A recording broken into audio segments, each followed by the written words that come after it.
Hi, everyone. Welcome back to Holistic Health Radio. I'm your host, Sarah Liz King. I'm an exercise physiologist and health coach, empowering you to find your healthy balance with food, fitness, and your body. Through my one-to-one and group coaching programs, both myself and my team help women regain their periods, find food freedom, and have a healthier relationship with exercise, all while gaining body confidence. Today on the podcast, we are talking about the trend that has been going around TikTok and it has now made its way to Instagram called girl dinner.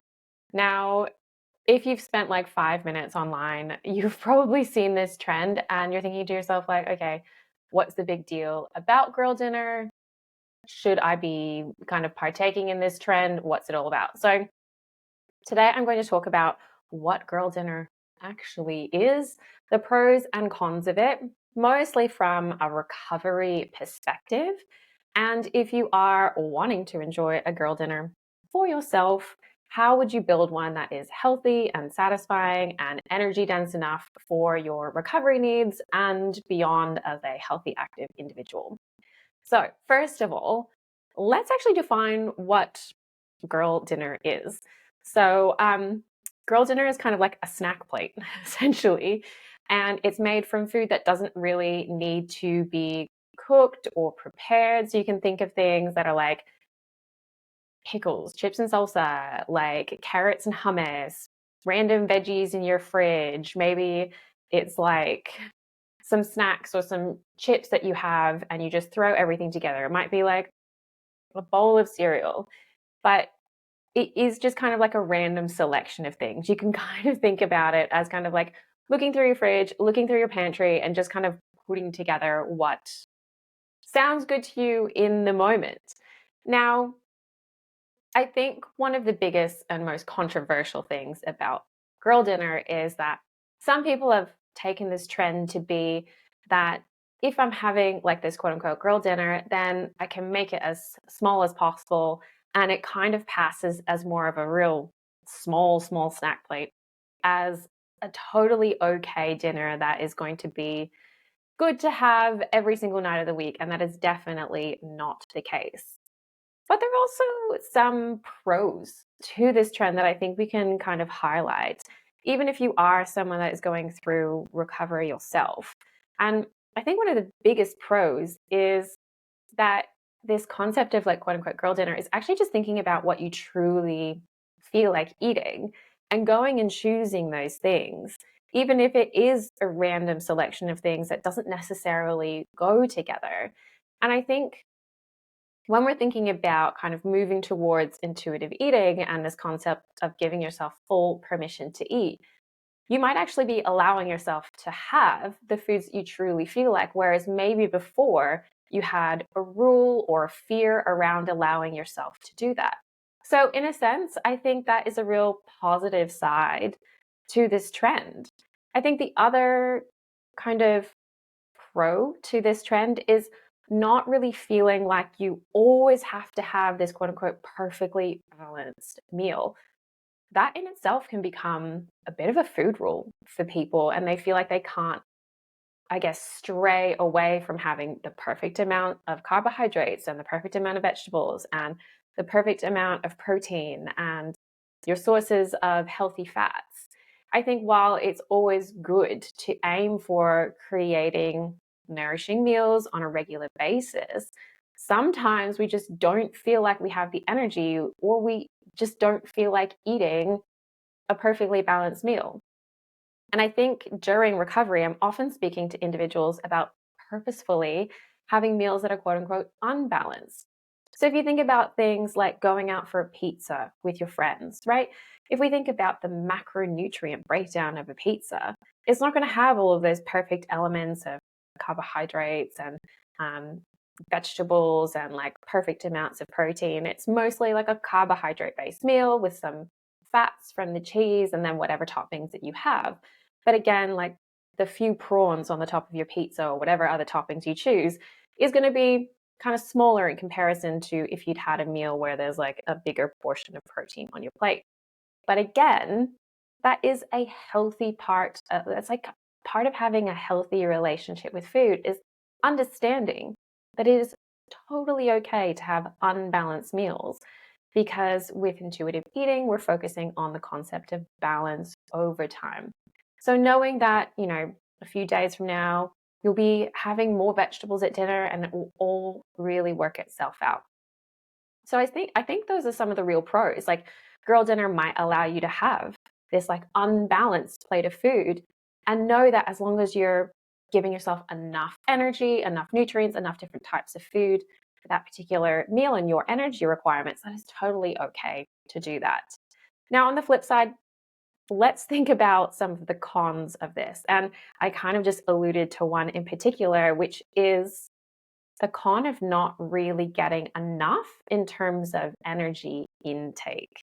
So if you're having a quote unquote girl dinner that is just like a small handful of crackers and a couple of cubes of cheese, that is not a dinner, right? When we're thinking about energy, specifically when you're kind of recovering from a restrictive eating disorder or you're trying to get your period back from hypothalamic amenorrhea, your energy needs are going to be a lot higher during this period of time because we are re-optimizing all of your body systems working, your hormones coming back into play, your hunger and fullness signals, all of those need enough nutrition to become reliably consistent over time, which means that mechanical eating and eating enough energy and calories as your kind of first mark of good nutrition is what you should be prioritizing.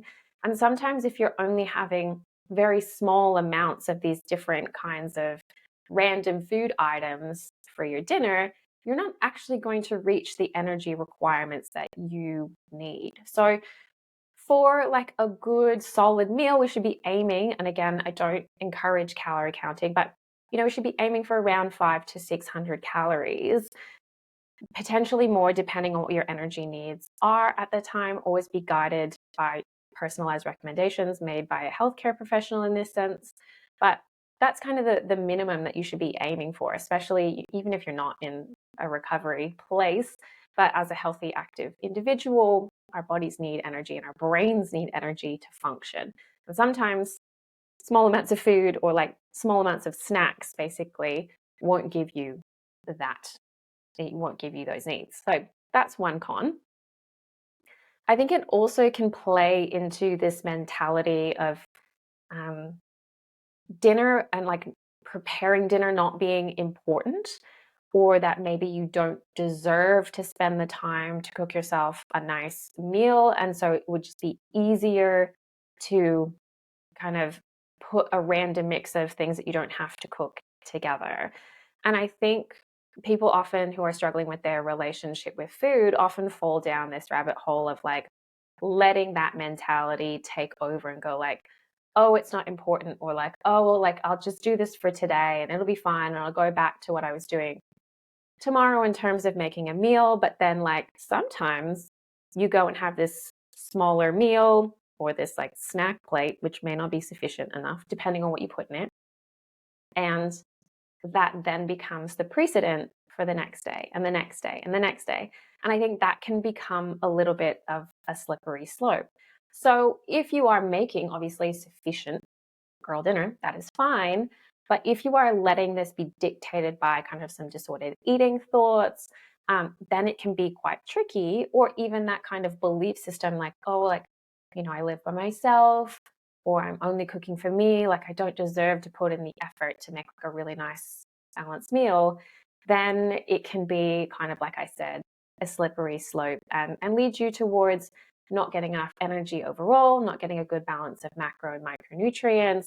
And I think that can definitely lead to an unhealthy place, mentally and physically. And then I think the last con is kind of just falling into this like, oh, I'm just too tired to cook. Like, it's so much easier to just have like a bowl of cereal. And look, we've all been there.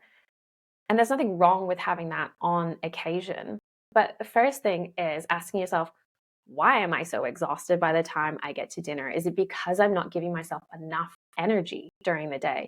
Is it because I'm forcing myself to do heaps and heaps of movement or exercise will be hyper productive? And that might be coming from a place of, your eating disorder driving you to do that, or your disordered eating mentality driving you to do that.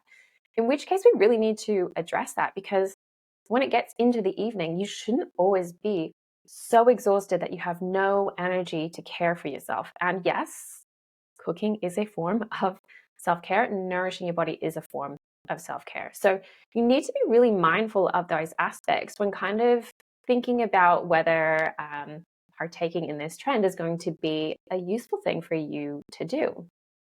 Now, let's consider the fact that you might have one of these girl dinners, because I definitely do from time to time, and I have zero guilt about it. But if you are wanting to make a girl dinner and make it nourishing enough for your body in recovery and beyond, here are some things that I would use as guidance on how to make your girl dinner healthy, nourishing, balanced, all of the above. So the first thing is ensuring that you have sufficient amounts of carbohydrates. I know you hear me bang on time and time and time again about how important carbohydrates are, but I'm not about to stop right now. A handful of crackers isn't really going to be enough. I would I would add things like a baguette, like a couple of slices of like a really nice baguette, or a couple of slices of sourdough, or if you're gluten-free, some grainy gluten-free crackers, or like a nice gluten-free bread that you have, and maybe you toast it. And that is just going to make sure that you have, a meal that's going to be around that 50 to 60% mark of being carbohydrates, because that is one of the really important things that will help signal to our body and to our brain that we have sufficient amounts of energy, which is really helpful for hormone production and so many other things. Carbohydrates is the primary source of energy for our body. It gets turned into glucose. Our brain is the only thing that uses glucose. So we need to make sure that we are having enough every single day. And our main meals are going to be one of those times where we are able to kind of get a good portion of those carbohydrates in. So if you're having something crunchy like crackers, pretzels, something like that, great. But I would also add in some kind of whole grain bread, baguette, or on the flip side, if you're wanting to kind of like end your girl dinner, maybe having some cereal at the end if you're craving something sweet. The second would to be to have a couple of different sources of protein on your plate. So let's imagine we're creating like a savory snack platter girl dinner situation. Um, we've got our baguette, we've got our bread, we've got our crackers, whatever it is. And now we're going to have maybe a few different types of cheese. We're going to have some deli meats. We're going to have some salami. Maybe you have some leftover roast chicken that you can use and just shred up and put that on your plate. Make sure that you're having enough protein, because this is going to keep you satisfied and feeling well fueled.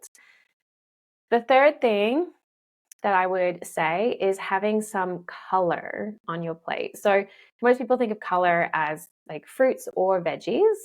Now, again, you don't want this to be the only thing on your plate. Like if you're only having like carrots and cucumber and capsicum with your favorite dip, like that is a snack. That is definitely not a meal. You want to make sure you're having it with everything else that I've suggested before.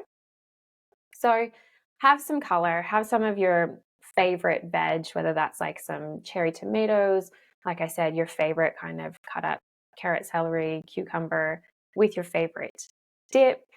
And also, if you don't feel like having any color or any vegetables, that's fine. You can also put some fruit on there. Slice up some apple, maybe you have like some dried apricots or dates or something like that, which can always pair really, really nicely with cheese and crackers, right? Um, the next thing I would do is add some texture. Add something that is really going to offset the creamy, savory deliciousness of what you're having. And this could be so many different things. It could be like pea crisps. It could be like wasabi peas if you want something spicy. It could just be like your favorite flavor of potato chips or crisps, depending where you are in the world and what you call them. And then, of course, your healthy fats. We're not going to forget about those. So, again, buttering your bread, making sure that you have something to dip your bread into. That could be hummus or whatever your favorite dip is at the time. It could also just be some really good quality olive oil and balsamic vinegar. Dip your baguette or your bread into that. That's what was really, really tasty. and just make sure that it's balancing out all of the other elements. So that is what I would be aiming for if you are kind of going for a bit of a girl dinner. I know a lot of you listening would be like, oh, well, like, what if I want something sweet for a girl dinner? If you're doing that, I would do more of like a deluxe cereal bowl or even like a second kind of breakfast situation if you are going for things like oats, wheat bix, cereal, granola, that kind of thing. So then your protein would be your kind of milk, Greek yogurt, that kind of thing. Maybe you're mixing some protein powder in. Your color would be lots of different kinds of fruit, maybe. Making sure that you're not just sticking to berries. I know that that's like often a really safe food for people. Make sure you have a couple of different types of fruit and even dried fruit thrown into the mix there. Um, Having some healthy fats, nuts, seeds, nut butter, that kind of thing. Adding some texture, some crunch. Even if you're having oats, there's no reason why you can't put like granola and other things on top. So really, it's about kind of thinking like, okay, if I'm not in the mood to cook, how can I make sure that the things that I'm putting on my plate are actually enough to add up to what a meal would be? Because we still really want to focus on getting those meeting your energy requirements, because even though you don't think that, one meal is that big of a deal, and honestly, it's not, it's just making sure that we don't set the precedence of small kind of snack platters being okay for dinner every single night of the week. So that would be my last recommendation rather. If you are having a girl dinner, don't let it become an every night of the week situation. If you find that that is actually what is happening for you, check in with someone, get some support, some help, some guidance on things that you can make that are quick and easy, that are also going to be good, midweek meals. I have to admit, I'm a lazy cook sometimes, but I still have meals that I can go to that take 10 to 15 minutes to put together. They tick all the boxes. They give my body the energy that it needs. They're tasty. So just know that there are other alternatives to girl dinner to make sure that you can get a nourishing meal in. It's not going to take too much time, not going to take too much kind of preparation or cleanup either. So I am leaving that one here today. I would love to know, what do you think of the girl dinner trend? Do you think it's helpful? Do you think it's harmful? If you are listening to this episode and you really enjoyed it, be sure to take a screenshot of wherever you are listening and tag me at Sarah Liz King, and I'll be sure to reshare those on my stories. If you are watching this episode on YouTube, be sure to give it a thumbs up and subscribe. It really helps support the channel. And as always, the best thing that you can do as a listener of the podcast is leave a rating and review wherever you are tuning in, as that helps our podcast reach a bigger audience. So thank you all again for tuning in, and I will be back next week with a fresh new episode you can wrap your ears around.